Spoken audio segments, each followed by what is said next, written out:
నమస్కారం. చంద్రబాబు నాయుడు వడ్డెర్ల ద్రోహి అనని వడ్డెర్లందరూ కూడా ముక్త కంఠంతో చెప్తూ ఉన్నాం.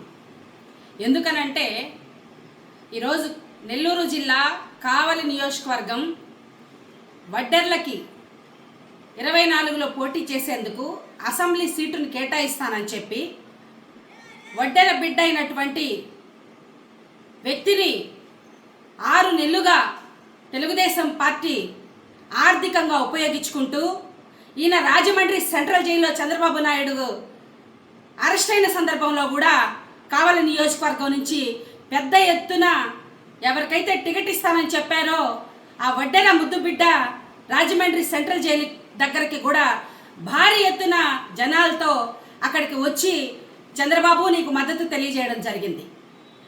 నువ్వు మొదటి నుంచి వడ్డెర్ల మీద ఉక్కుపాదాన్ని మోపుతూనే ఉన్నావు.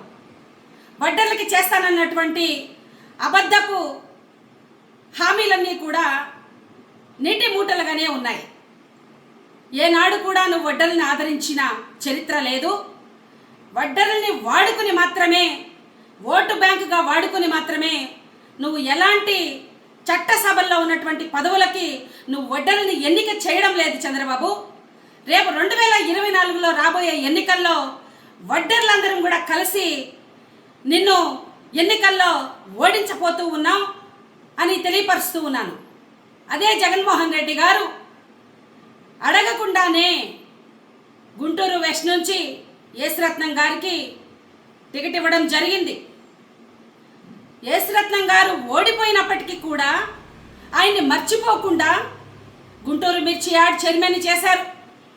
అదే వడ్డెర్ల మీద జగన్మోహన్ రెడ్డి గారికి ఉన్నటువంటి అభిమానం, గౌరవం, వడ్డెర్లంటే అపారమైనటువంటి నమ్మకంతో బడుగు బలహీనులుగా ఉన్నటువంటి వడ్డెర్లు చట్టసభల్లో కాలు పెట్టలేదు అని గుర్తించి యేసురత్నం గారు ఓడిపోయినప్పటికీ కూడా మిర్చి యార్డ్ చైర్మన్ ఇచ్చి గౌరవించి కూడా మళ్ళీ ఎమ్మెల్సీని చేసినటువంటి ఘనత ఏకైక వ్యక్తి జగన్మోహన్ రెడ్డి గారని ఘంటాపథంగా వడ్డెర జాతీయ మహిళా అధ్యక్షురాలుగా నేను చెప్తూ ఉన్నాను. చంద్రబాబు, రాబోయే ఎన్నికల్లో జగన్మోహన్ రెడ్డి గారికి ఒక ప్రభంజనంలా వడ్డెర్లు పనిచేయబోతూ ఉన్నారు.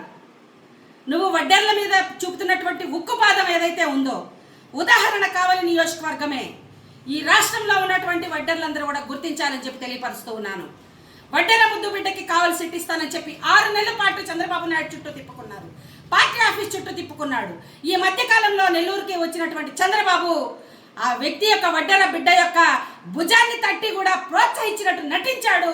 ఈ చంద్రబాబు యొక్క కుటిలత్వాన్ని వడ్డెర్లందరూ కూడా గమనించాలని చెప్పి వడ్డెర్లు జగన్మోహన్ రెడ్డి గారితోనే అభివృద్ధి చెందుతారని చెప్పి కూడా నేను తెలియపరుస్తూ ఉన్నాను.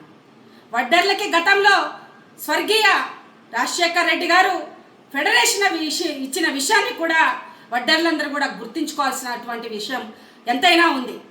మన వడ్డెర్లు రాజశేఖర్ రెడ్డి గారికి విద్యాబుద్ధులు నేర్పించినటువంటి కుటుంబం వడ్డెర కుటుంబం. ఆయన పెద్దవాడయ్యి ఒక డాక్టర్ అయ్యి ఒక ముఖ్యమంత్రి అయిన సందర్భంలో ఆయన నిండు అసెంబ్లీలో చెప్పాడు రాజశేఖర్ రెడ్డి గారు, నేను ఒక బీసీ బిడ్డగా నేను ఎదిగాను అని చెప్పి ఆయన అసెంబ్లీలో చెప్పినటువంటి మాటని మనం అందరం కూడా గుర్తు చేసుకోవాలి.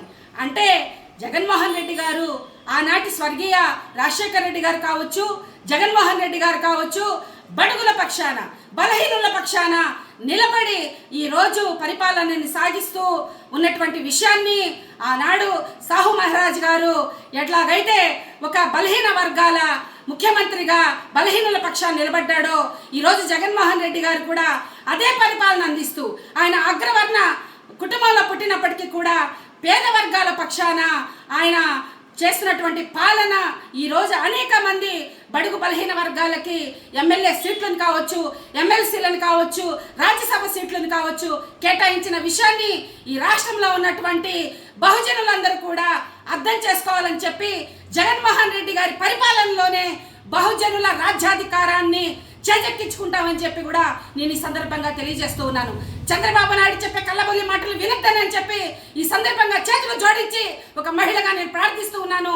ఈ రాష్ట్రంలో ఉన్నటువంటి బహుజనుల బిడ్డలందరినీ కూడా కళ్ళబొల్లి మాటలు చెప్పి ఎలాగైనా కూటమితో 2024లో జగన్మోహన్ రెడ్డి గారిని ఓడించాలని చెప్పి ప్రయత్నం చేస్తున్నటువంటి కుటిల చంద్రబాబు నాయుడు గారి యొక్క ప్లాన్ని అర్థం చేసుకొని పేదలందరూ కూడా జగన్మోహన్ రెడ్డి గారి వెంట పయనిస్తారని చెప్పి మరొకసారి 2024లో ఆయన్ని ముఖ్యమంత్రిని చేసుకుంటే పేదలందరూ కూడా బాగుపడతారని చెప్పి నేను తెలియపరుచుకుంటూ మరొకసారి చంద్రబాబు రాబోయే 2024 ఎన్నికల్లో నీకు వడ్డేళ్ళందరం కూడా బుద్ధి చెప్తామని చెప్పి నిన్ను ఎలా ఎట్టి పరిస్థితుల్లో కూడా అధికారాన్ని నీకు కట్టబెట్టే ప్రసక్తి లేదని చెప్పి నేను తెలియపరుస్తూ.